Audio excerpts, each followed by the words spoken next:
Herkese merhaba arkadaşlar. Kanalıma hoş geldiniz. Yepyeni bir video ile karşınızdayım. Başarılı ve karizmatik oyuncumuz Can Yaman'ın Naples'ten yeni görüntüler geldi.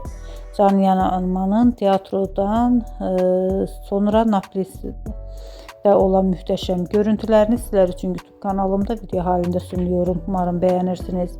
Arkadaşlar, videomu beğendiyseniz kanalımı izlemeyi ve bildirim butonuna basmayı unutmayın. Şimdilik benden bu kadar olsun. Yeni videomuzda görüşmek üzere. Hoşça kalın.